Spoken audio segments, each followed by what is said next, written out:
Disclaimer, এই গল্পে দেখানো সমস্ত চরিত্রই কাল্পনিক। বাস্তবের সঙ্গে এর কোনো সম্পর্ক নেই। এই গল্পটি শুধুমাত্র বিনোদনের জন্য। কোনো ব্যক্তিকে আঘাত এই গল্পের উদ্দেশ্য নয়। All the characters shown in this story are fictional. It has no relation to reality. This story is for entertainment only. This story is not intended to hurt anyone. Enjoy the video.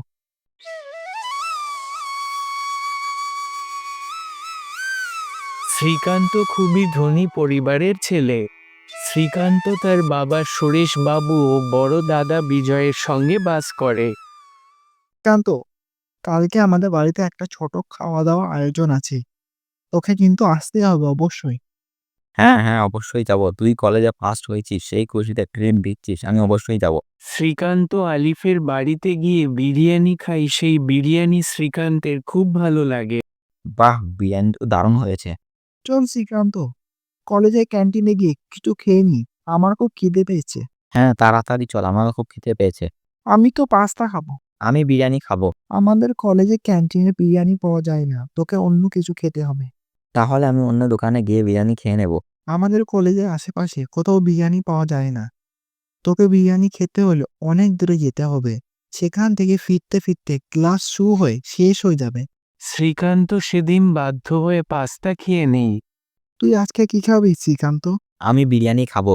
আমি তো তোকে কালকে বললাম এখানে বিরিয়ানি পাওয়া যায় না। হ্যাঁ, আমি জানি এখানে বিরিয়ানি পাওয়া যায় না, ওই জন্য আমি বাড়ি থেকে বিরিয়ানি নিয়ে এনেছি। এই বলে শ্রীকান্ত কলেজের ক্যান্টিনে বসে মনের সুখে বিরিয়ানি খেতে থাকে। দাদা, পরের সপ্তাহে রবিবার আমার ছেলের জন্মদিন। আপনারা সকলেই যেন অবশ্যই আসবেন। আপনি তো আমার নিজের পরিবারের মতো। আমরা সপরিবারে আপনার ছেলের জন্মদিনে যাব। শ্রীকান্ত আড়াল থেকে সবকিছু শুনে নেই। কি মজা, আবার একটা অনুষ্ঠান বাড়ি, আর অনুষ্ঠান বাড়ি মানে বিরিয়ানি। আমি অনুষ্ঠান বাড়িতে গিয়ে অনেক অনেক বিরিয়ানি খাবো। দেখতে দেখতে পরের সপ্তাহের রবিবার চলে আসে। বিরিয়ানি খাওয়ার খুশিতে শ্রীকান্ত খুব তাড়াতাড়ি অনুষ্ঠান বাড়িতে যাওয়ার জন্য তৈরি হতে থাকে। কি ব্যাপার, অন্য সময় তুই কোথাও যেতে চাস না, আর আজকে এত ব্যস্ত করছিস? বাবা, শ্রীকান্ত জন্মদিনে যাওয়ার জন্য নয়, বিরিয়ানি খাওয়ার জন্য ব্যস্ত করছে। কি ঠিক গেল তো শ্রীকান্তে? কিছুক্ষণের মধ্যে সকলে অনুষ্ঠান বাড়িতে পৌঁছে যায়। যা শ্রীকান্ত, তোর এত ব্যস্ত করে আসা ব্যর্থ হয়ে গেল। মেনুতে বিরিয়ানি নেই, সাদা ভাত আছে। বিরিয়ানি না খেতে পারায় শ্রীকান্তের অনেক মন খারাপ হয়।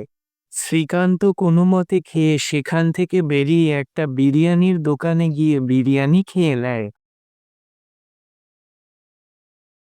কি রে শ্রীকান্ত, তুই ব্রেকফাস্টে টেবিলে বসে কিছু খাচ্ছিস না কেন? আমি ব্রেকফাস্টে ব্রেড, জ্যাম, জুস এসব খাবো না। তাহলে তুই পুরি খাবি নাকি ব্রেকফাস্টে? আমি ব্রেকফাস্টে বিরিয়ানি খাবো। এত খাবার থাকতে তুই ব্রেকফাস্টে বিরিয়ানি খাবি? হ্যাঁ, আমি বিরিয়ানি খাবো। আমি শান্ত কাকুকে সকালে বলে দিয়েছি আমি ব্রেকফাস্টে বিরিয়ানি খাবো। কিছুক্ষণ পরেই শান্ত বিরিয়ানি দিয়ে যায়। শ্রীকান্ত ব্রেকফাস্টে বিরিয়ানি খায়। তোরা শুনেছিস আমাদের গ্রামে একটা নুডলসের স্পেশাল রেস্টুরেন্ট খুলেছে? আচ্ছা তাই নাকি? ওখানে সব রকমের নুডলস পাওয়া যায়? হ্যাঁ, কালকে আমার মা বাবার সঙ্গে গিয়েছিলাম, মেনুতে দেখলাম অনেক রকমের নুডলস। আমরা ওখানে গিয়ে hakka noodles, veg noodles, chicken noodles খেয়েছিলাম, খুব ভালো খেতে। তাহলে কালকে সন্ধ্যায় আমরা ওই রেস্টুরেন্টে যাবো। ওখানে বিরিয়ানি পাওয়া যায়? হ্যাঁ রে বাবা, বিরিয়ানি পাওয়া যায়। শ্রীকান্তের বন্ধুরা রেস্টুরেন্টে গিয়ে বিভিন্ন ধরনের নুডলস আর শ্রীকান্ত বিরিয়ানি খেতে থাকে। শ্রীকান্তের বিরিয়ানি পাগলামি দিন দিন বাড়তেই থাকে। তুই আজকেও বিরিয়ানি খাবি? 1 মাস হয়ে গেল তুই বিরিয়ানি ছাড়া আর কিছু খাচ্ছিস না। বাবা, আমার বিরিয়ানি ছাড়া অন্য কোনো খাবার খেতে ভালো লাগে না। প্রত্যেকদিন বিরিয়ানি খেলে তোর শরীর খারাপ করবে তো। মাঝে মাঝে ইচ্ছে হলে তখন বিরিয়ানি খাবি। আমার প্রত্যেকদিন বিরিয়ানি খেতে ইচ্ছে করে বাবা। বলে শ্রীকান্ত নিজের ঘরে বিরিয়ানি নিয়ে চলে যায়। শ্রীকান্তকে বুঝিয়ে কোনো লাভ নেই, আমাকে অন্য কোনো ব্যবস্থা নিতে হবে। আমি শান্তকে বিরিয়ানি রান্না করতে বারণ করে দেবো। কিন্তু শ্রীকান্ত বাইরে থেকে বিরিয়ানি কিনে খেয়ে নেবে। আমি খাদ দেখে ওকে 1 টাকাও দেবো না। পরের দিন কোনো উপায় না পেয়ে শ্রীকান্ত নিজে বিরিয়ানি রান্না করে। তুই বিরিয়ানি কোথায় পেলি? আমি যেমন বিরিয়ানি খেতে পারি, ঠিক তেমনি বিরিয়ানি রান্না করতেও পারি। তারপর থেকে শ্রীকান্ত প্রত্যেক দিন নিজে বিরিয়ানি রান্না করে খেতে থাকে। বাড়িতে মাছ মাংস সবজি যা থাকতো শ্রীকান্ত সেটা দিয়েই বিরিয়ানি রান্না করে নিত। শ্রীকান্ত, জানিস আমাদের কলেজে ফুড ফেস্টিভ্যাল হবে। কলেজের সব স্টুডেন্ট নিজের পছন্দ মতো খাবার বানিয়ে বিক্রি করতে পারবে। যার বিক্রি সবচেয়ে বেশি হবে তাকে 5,000 টাকা পুরস্কার দেওয়া হবে। আমি তো ফুচকা বানাবো। আমি পকোড়া বানাবো। শ্রীকান্ত, তুই কি বানাবি? ওকে কেন জিজ্ঞেস করছিস? বিরিয়ানি পাগলটা তো বিরিয়ানি বানাবে। এতে আবার সন্দেহ কি? হ্যাঁ, আমি বিরিয়ানি বানাবো আর তোরা দেখবি আমি ফার্স্টও হব। বিরিয়ানি বানিয়ে খেতে খেতে শ্রীকান্ত বিরিয়ানি বানানোতে পারদর্শী হয়ে ওঠে। তাই ফুড ফেস্টিভ্যালে 1 ঘন্টার মধ্যে শ্রীকান্তের সমস্ত বিরিয়ানি বিক্রি হয়ে যায় এবং শ্রীকান্ত প্রথম পুরস্কার হিসেবে 5,000 টাকা পায়। ফুড ফেস্টিভ্যালে প্রথম হওয়ায় শ্রীকান্তর বিরিয়ানি পাগলামো আরও বেড়ে গেছে বাবা। তুই ঠিক বলেছিস বিজয়। শ্রীকান্ত 5 জনের বিরিয়ানি এখন একাই খেয়ে নেয়। আমি ওকে কত বুঝিয়েছি, কত আটকানোর চেষ্টা করেছি, কিন্তু সব কিছু ব্যর্থ।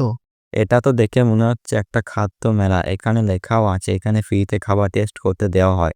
এই ভেবে শ্রীকান্ত সেই খাদ্য মেলাতে গিয়ে বিরিয়ানির দোকান খুঁজতে থাকে। অনেক খোঁজাখুঁজির পর শ্রীকান্ত একটা বিরিয়ানির দোকান দেখতে পায়। শ্রীকান্ত 10 প্লেট বিরিয়ানি খেয়ে সেখান থেকে চলে আসবে সেই সময়। এই যে দাদা, বিরিয়ানি খেয়ে টাকা না দিয়ে কোথায় যাচ্ছ? টাকা কিসের টাকা? এত এত বিরিয়ানি খেয়ে আবার জিজ্ঞেস করছো কিসের টাকা? বিরিয়ানি টাকা কেন দিতে যাব? এখানে তো লেখা আছে ফ্রিতে খাবার ট্রাই করতে দেওয়া হয়। আমি তো এতক্ষণ ধরে বিরিয়ানি ট্রাই করছিলাম। তুমি 10 প্লেট বিরিয়ানি খেয়ে বলছো এতক্ষণ তুমি ট্রাই করছিলে। যে কোনো খাবার একবার ট্রাই করতে দেওয়া হয়। তুমি এখনই 2,000 টাকা দাও। আমি কোনো টাকা দিতে পারবো না। আমি জানতাম না যে একবার ট্রাই করতে দেওয়া হয়। এবার তো জানতে পেরে গেছো, এবার টাকা দাও। ভালোই ভালোই বলছি, না হলে পুলিশ ডাকতে বাধ্য হব। আমার কাছে তো টাকা নেই। আমি আমার বন্ধুকে কল করে ডাকছি, ও টাকা দিয়ে যাবে। এই বলে শ্রীকান্ত পলাশকে কল করে। তুই তাড়াতাড়ি 2,000 টাকা নিয়ে খাদ্য মেলায় আয়, আমি বিপদে পড়েছি। তুই নিশ্চয়ই আবার বিরিয়ানি খাওয়া নিয়ে পাগলামি করছিস। ঠিক আছে, তুই চিন্তা করিস না, আমি আসছি। পলাশ এসে 2,000 টাকা দিয়ে দেই। একদিন হঠাৎ শ্রীকান্তের বুকে খুব ব্যথা ওঠে এবং শ্রীকান্ত মাটিতে পড়ে যায়। শ্রীকান্তের বাবা ও দাদা তাড়াতাড়ি শ্রীকান্তকে হসপিটালে নিয়ে যায়। আপনার ছেলে হার্ট অ্যাটাক হয়েছে। আপনি ওকে নিয়ে আসতে আর একটু দেরি করলে আমাদের আর কিচ্ছু করার থাকতো না। আমার ছেলে আবার আগের মতো হয়ে যাবে তো ডাক্তারবাবু? আপনার ছেলে অতিরিক্ত তেল মশলাযুক্ত খাবার খাওয়ার ফলে মৃদার হার্ট অ্যাটাক হয়েছে, সেই জন্য আমাদের অপারেশন করতে হবে। তারপরও সুস্থ হবে। কিছুদিন পর সুস্থ হয়ে শ্রীকান্ত বাড়ি ফিরে আসে। শ্রীকান্ত সেই হার্ট অ্যাটাকের পর বিরিয়ানি খাওয়া ছেড়ে আগের মতো বাড়ির সাধারণ খাবার খেতে থাকে।